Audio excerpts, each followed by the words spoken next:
I remember the Temptations booking there, going there when had they earlier they would have been at the Treatments Club. I remember groups like big name. They went on to be big. I can Tina Turner would have been about the biggest. They always got people like Richard Group. It's like, when did you start to notice, like something's going on here? Because black businesses are starting to close or move or what? Like, when did you start to see that? Yeah. I'd say between about 68, about 1968. What used to be, I'd seen a generation before that businesses. The next generation didn't take the family business. There were a lot of family business. Like, for one in particular that comes to mind is Port Woods. There was he had a furniture store right on the corner of 16th and Martin Luther King. Port Woods, he did a credit deal. He had daughters, and I guess they weren't interested. His daughter. I didn't realize that, his mom was, she was raised here, or she was born and raised here? No, she was born and raised here. She just left and went to college out of state. But yeah, she grew up right there. We'd see her from time to time whenever we were, everything we did, everybody did business on the east side. So, I mean, you'd see each other. Yeah, on a regular, sure, because everybody'd stop at Al's Ice Cream at 19th and Lottie.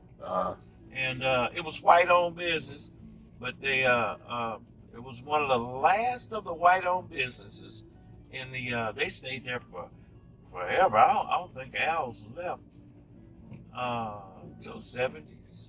Al's Ice Cream. But yeah, I'd see them there. Everybody. That was a thing. Go to church Sunday, get out of church in the summertime, and stop. I didn't realize that we were discouraged from shopping outside. That even though segregation was no longer, the law, it still took Oklahoma. Still took them a long time to make the, for people to challenge it. Yeah, but it sounded like you. I think what you about to say was there was, and I've heard this too from my own older relatives.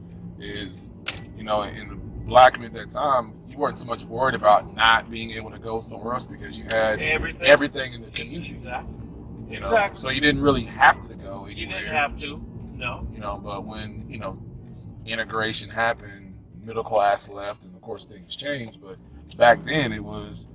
You wasn't so much worried about not having a grocery store or a pharmacist or whatever or a nurse or something or teacher or school. Yeah, I mean, my teacher everything was there. Lived in the neighborhood. One of my teachers lived next door to me. Like I said, I didn't.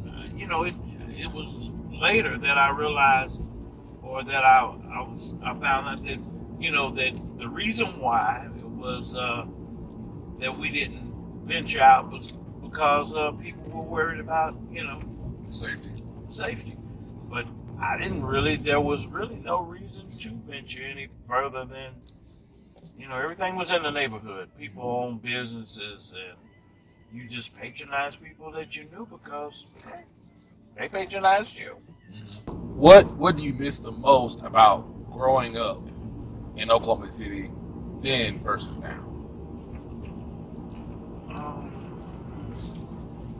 I don't know. I think the what I miss the most was it was more of a sense of community for me. It seemed like I was proud of where I grew up. We had a nice home. My neighbors, I really I liked my neighbors. We all looked out for each other. I remember one time particular I was riding down the sidewalk on my bicycle. We had a real contentious lady named Miss Porter. I don't know why. I thought she was white. It really didn't matter, but I just, she was just, and come to find out she wasn't. Mm-hmm. And she had a personal, I found out later that she had a personal, but anyway, my point is, the neighborhood corrected her. It got corrected, and I didn't have to, by the time I got to my parents to tell them that she came out with a switch and was hitting me with a switch because she told me I couldn't ride down the sidewalk, and I was afraid to ride in the street. Anyway, the neighborhood, when the next time I was there, I rode far enough to be in front of her house. There was no problem. I got off my bike and got in the street and rode around her little sidewalk. But anyway, a lady next door to her told me, get on the sidewalk. She won't say nothing else. She won't say anything. Yeah. It'll be fine. I really kind of was really leery about it. She said, no. It won't. You kids can all ride on this sidewalk. Yeah. She doesn't own this sidewalk. This is public. Right. You can ride. When I found out later on in life, not later on, just when I explained what happened to my mother, she marched me down there to Miss Porter, and we had a conversation. And my mother, they knew each other on first name basis. I didn't know of that. And I come to find out that everybody knew everybody. My mother knew everybody, and my father knew everybody in the neighborhood. Yeah, I think when I hear you talk about that story, in a way it reminds me of growing up too. It's, like when things happen, adults handle things amongst themselves. And yeah. There wasn't a lot of, trying to correct it or answer in front of kids. You let the kids be kids. Kids, exactly. Kids stay out of grown folks' business. And then when stuff changed. That was a big thing. So then you got a chance to, it's almost like you kind of modeled of, hey, you know what? It was corrected. Mom and dad or auntie or whatever handled it. It was handled. Ain't none of my business. Carry on. Yeah. Yeah. I think I missed that more than anything, man. It was just, I don't know, times were just, work was plenty. There was plenty work. My parents, my mother was a beautician, a manicurist, and my father, my father actually lived in Cleveland, Ohio, but I had my stepdad. Was a World War II vet, worked at Tinker. He was a functional alcoholic, but he was a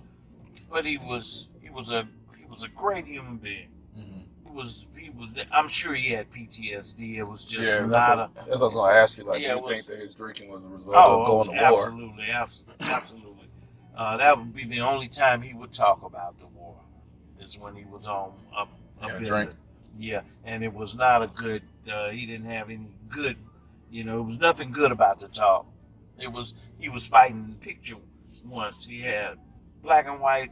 Him and some.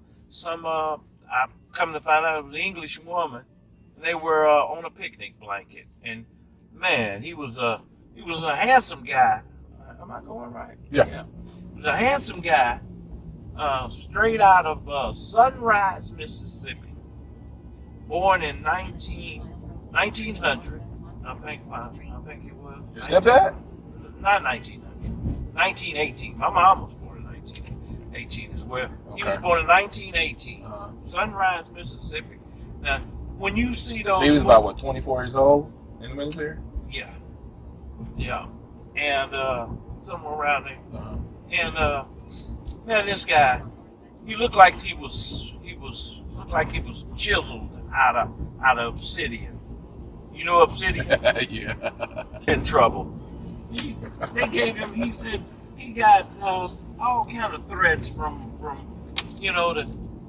about court martials and everything. If you don't leave these women alone. And he was saying that he had to dig latrines his whole career. He said he never forget the smell of. He would have to dig latrines in every place they camped. Every place they went, his job was to dig the latrines. He brought all the everybody on the chilling circuit. In Oklahoma City, he could get them, he got them there. I saw Ike and Tina Turner as a kid, like all of those and groups that went on to become famous. The Whispers, just all the black music. He was his place was the stop on the. Was that 23rd and what? 23rd Martin Luther King. Okay. Got pictures of my mother and stuff. At that club? Yeah, that was her brother. You got pictures of them there at the club? Oh yeah. What other clubs or places that were around there, like on 23rd MLK? 23rd, there was a little club on 23rd, right, a few doors off of Martin Luther King, called the Fox Box. It was the other place. the Fox Box. Yeah. It was the other. It was the other entertainment. That's what they called it. That was the name of it. And teenagers in high school, we brought the Delphonics. Me and my partners were able to pony up enough money to get them to commit, and they came and did it. When they were just starting. How did people how did the word spread where you got to know, like, for example, if there was an up and coming band in Detroit, how did who were the people in Oklahoma City that connected with those managers of those bands that made sure they stopped through areas like Deep Deuce and Twitter? How did that happen then? There was, I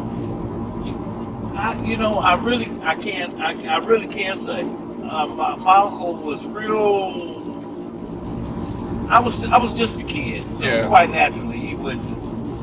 That information, I think that was the third occurred to me to even ask.